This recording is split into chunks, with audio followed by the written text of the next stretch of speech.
OSF is committed to keeping our patients and our caregivers safe. This commitment extends to the treatment of serious infectious diseases. These diseases are often anxiety-provoking, and rightly so. This video details the steps involved in the application of personal protective equipment recommended by the CDC for the care of patients with Ebola. The video demonstrates the donning and the doffing, the putting on and the taking off of this equipment. And in particular, it focuses on the key concept of doing so with a buddy or coach to make sure that all are safe throughout the process. Ebola is a scary disease. It is unlikely that we will see a patient with Ebola in one of our healthcare facilities.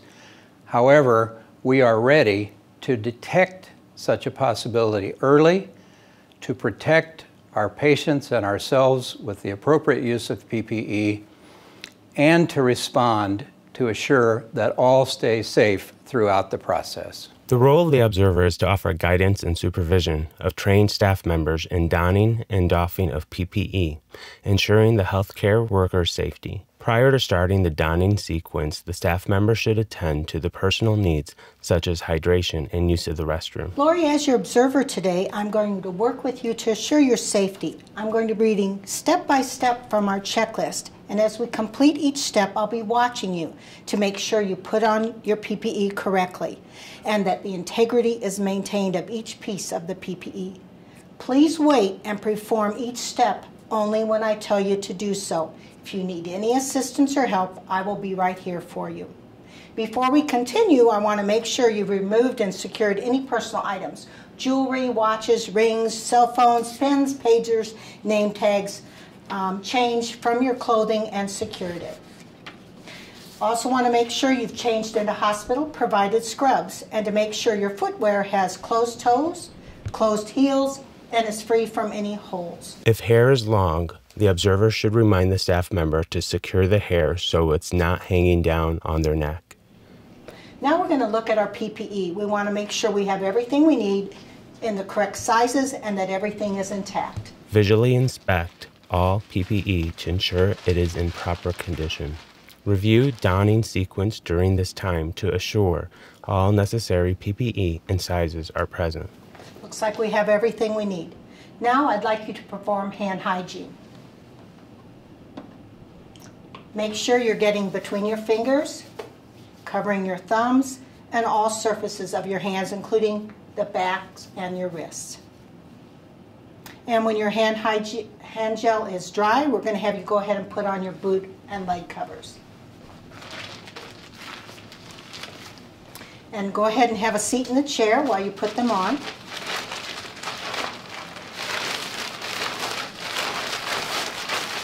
And tie the strap around your leg using a bow. Make sure all areas of the foot are covered and the cover is pulled over your ankle and calf, and your pant leg is tucked securely into your cover. Tying the strap around your leg using a bow will aid in removal later. Try not to touch the floor or areas of your shoes while putting on the covers. If you do, be sure to clean your gloves with alcohol sanitizer before continuing on. The observer should walk around the staff member once he or she has stood up to make sure no tears or rips were created during the donning. And now I'd like you to perform hand hygiene again. You may have touched your shoes or the floor when you were putting on your leg covers. Now, when your hands are dry, I'd like you to put on your first pair of gloves. And these are the extended cloth gloves.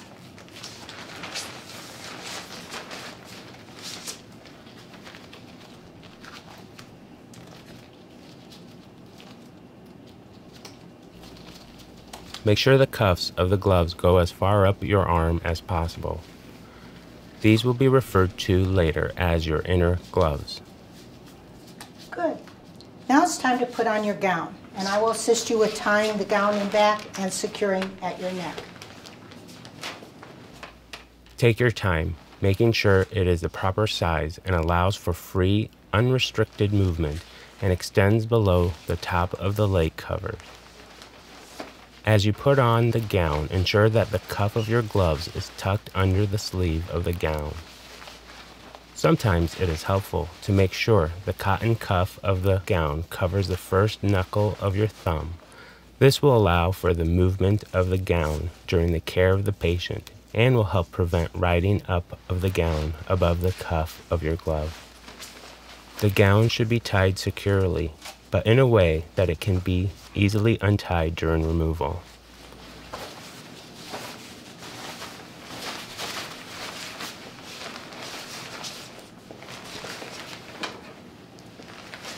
Good. We're ready to proceed. Now I'd like you to put on the N95 mask. The best way to do this is to hold the mask in your palm with the straps hanging down. As you put the mask over your nose and mouth, you will pull the top strap over your head, securing towards the crown or just above your ears. Next, pull the bottom strap over your head and secure it at the nape of your neck, just below your ears. The last step will be to mold the nose piece over the bridge of your nose. You're doing great, Lori. Now we're going to put on the surgical hood. Please be sure to inspect it before putting it on. Opening should be in the front. Slowly pull it over your head to prevent catching or tearing. Once the hood is on the observer, they should adjust the hood, making sure it is extended to the shoulder and the staff member has clear visual field. Once that is done, he or she will tie the straps in the back to secure the hood in place. Once the hood is secured, the observer will inspect the staff member to be sure that all skin is covered with no hair hanging out or visible, and the staff member has unobstructed field of vision. Lori, give me the thumbs up if you can see straight ahead of you. Okay, now we're going to put on the second impervious gown. This gown will be placed over the head and tied in the back by the observer. Make sure the thumbs are through the thumb hole. And I can assist with this.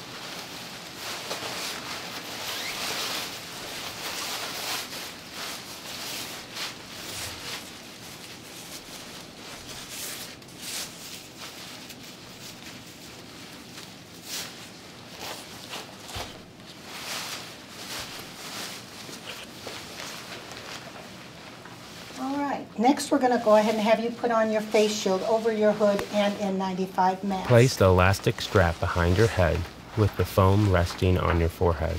It may be helpful to bend your head forward as you pull on the strap to secure it behind your head. Good. Now for your outer layer of gloves, and if you need any help, let me know. After the staff member has the face shield on, the observer will assist as needed with adjustments, making sure that the face shield covers the front and the sides of the face, and no areas are left uncovered, and the staff member has a clear line of sight. Double gloving provides an extra layer of protection both during care and final PPE removal. Make sure the cuff of your glove extends up over the gown and the gown is securely tucked into the glove. The observer should assist with staff member by checking this step. Now I'm going to give one last check of all your PPE. I'd like you to raise your arms for me so I can make sure all of your skin is covered and there are no gaps in your or holes in your PPE. The staff member should be able to move comfortably and go through a range of motions for the observer to verify that all areas of the body remains covered. Can you give me the thumbs up if everything's good? Okay. Thank you, Lori. Prior to exiting the room, the staff member will get the attention of the observer. Wait for the observer to tell you it is safe to enter the anteroom or area set aside for removing PPE. The doffing area should be set up with chairs that can easily be wiped down and disinfected between uses. Red bag waste containers that is double-lined and a pump bottle of hand sanitizer. The observer should don the following PPE in this order: pair of gloves, impermeable gown, leg shoe covers, single-use face shield, then a second pair of gloves prior to the staff member entering the doffing area. This PPE is necessary in the event that the observer must assist the staff member with any PPE removal. Lauren, we're here in the doffing area where you're going to remove your PPE. How are you doing? Before we remove any of your PPE, did you notice any breaches or breaks in technique? Any rips or tears in your PPE? Any overt signs of contamination or breaks in your PPE will need to be noted on the log. First thing I'd like you to do is to disinfect your outer gloves. The outer gloves should be disinfected using a bleach wipe if visible soiling is present, or with alcohol-based hand rub. Make sure you get in between your fingers, your thumbs, and all surfaces of your hands, including the backs and the wrists. And I'd like you to remove your first glove very carefully and slowly. Hold one of your wrists so that your thumb points to the ceiling. Pinch that glove and lift it at the wrist, slowly removing it down until the glove is completely off your hand. Hold that removed glove in a ball in the palm of the opposite hand. Slide a finger down inside the outer glove on the other hand and slowly pull it down and off until the glove is balled around the first glove. Dispose of both gloves into the waste receptacle. Now it is time to remove your outer gown. This should be done by pulling firmly at the sides of the gown and your waist to break the ties in the back, or the observer can assist you in breaking the ties in the back. Then you will remove the gown by breaking the strap at the neck, rolling from the inside to the outside, holding down away from your body. If the observer assisted with the removal of the gown, he or she will examine his or her gloves. If visible soiling is present, the gloves should be disinfected with the hospital-approved bleach wipes or ABHR if no soiling is present. The gloves should then be removed and the new gloves put on. And let's proceed to inspect your PPE again.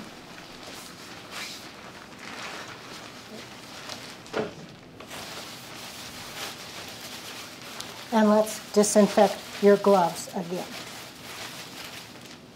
The gloves should be disinfected using a bleach wipe if visible soiling is present, or with alcohol-based hand rub.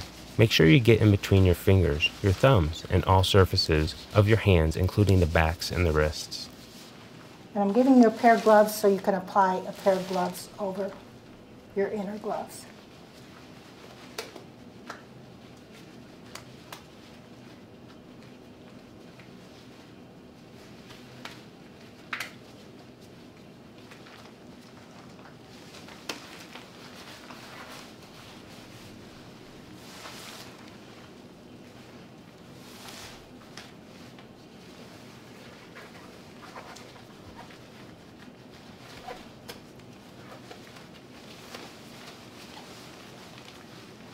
You can go ahead and have a seat, Lori.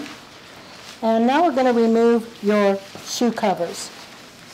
You want to make sure you haven't crossed your legs and that one leg doesn't touch the other. You can pull them down and then pull them off and discard. Grasp the outside of the boot cover and pull down over your ankle, then over your heel. Pull it in off your foot and dispose of it into the receptacle. If the staff member has difficulty, the observer may assist by pulling the boot cover down to the ankle, over the heel, and then pulling it off of the foot. The observer will then discard each boot cover as it is removed into the waste receptacle. Once this has been completed, the observer will then examine his or her gloves. If visible soiling is present, the gloves should be disinfected with the hospital-approved bleach wipes or ABHR if no soiling is present. The gloves should then be removed and new gloves should be put on.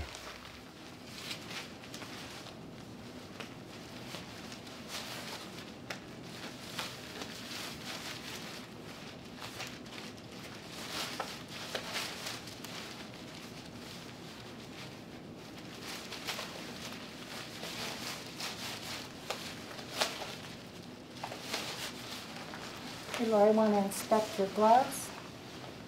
And I'm going to have you go ahead and clean your gloves.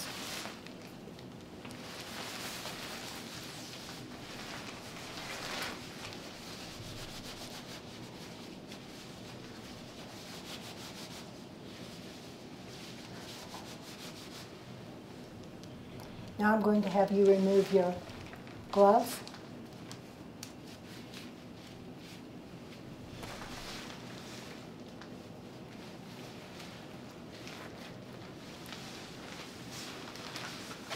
I'm going to inspect your inner gloves. Look at all sides of the hands for tears, holes, or signs of contamination. If there is a tear or a breach is noted, disinfect the inner gloves with a hospital-approved bleach wipe or alcohol-based hand rub.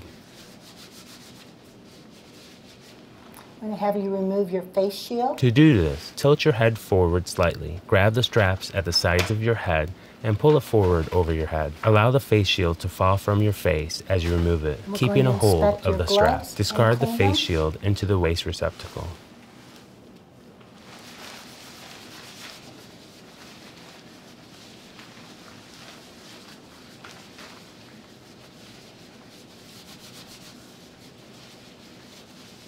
Now we're going to remove your surgical head. I'll untie it and back for you. Tilt your head forward. Grasp the crown with one hand. Pull the hood up and forward with one hand, moving your arm away from your body and off of the head. Discard into the waste receptacle. And let's inspect your gloves again and disinfect.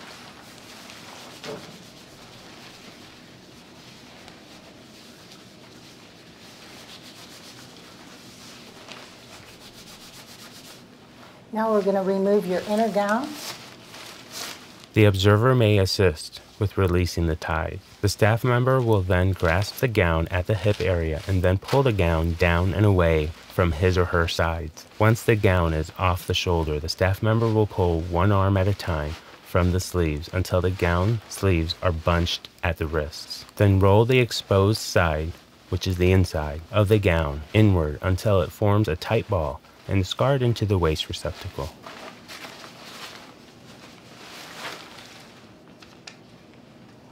You're doing very well. I just want to make sure we have everything in the double red bag. I want to inspect your gloves.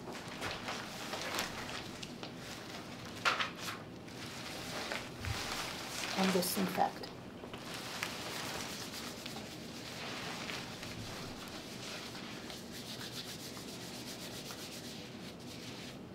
Now I'd like you to remove your N95 mask. Do not touch the front of the mask. Tilt your head forward, using both hands to grab the upper strap. Pulling out, lift up over your head. Next, grab the lower strap, pull out on the strap, then lift it up and over your head. Keep tension on the strap as you remove it. This causes the mask to fall forward. Discard into the waste receptacle. And I'd like to inspect your gloves again and do hand hygiene.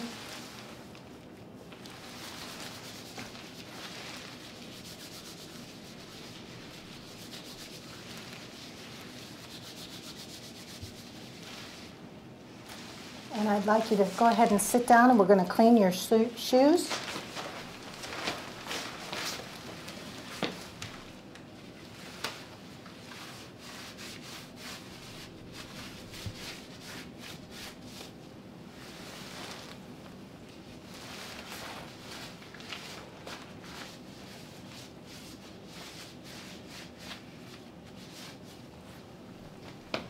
Very good. We're almost done.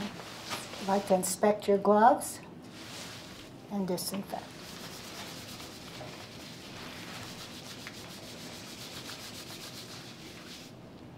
Almost done. I'd like you to very carefully remove your gloves.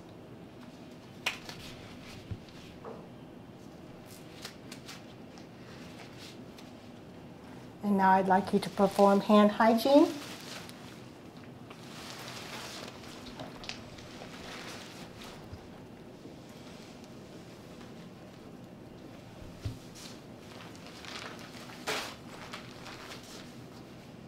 And before we leave the doffing area, I just want to check your scrubs for any rips, tears, or contamination. The staff member should raise their arms to the shoulder height and slowly turn in a circle to allow the observer to visually inspect them. A shower is highly recommended at the end of each shift. And now you can proceed to the locker room to change out of your scrubs, get a shower. Very good. Did very well, Lori. Thank you. The observer will need to prepare the doffing area by doing the following. Make sure all items have been fully discarded into the waste receptacle. Disinfecting all horizontal surfaces and items touched while performing the doffing sequence, such as chairs, tables, hand sanitizer bottle, and pump. Remove his or her PPE following the instructions given above and discard fully into the waste receptacle. By removing outer gloves, remove gown, remove face shield, remove inner gloves, perform hand hygiene.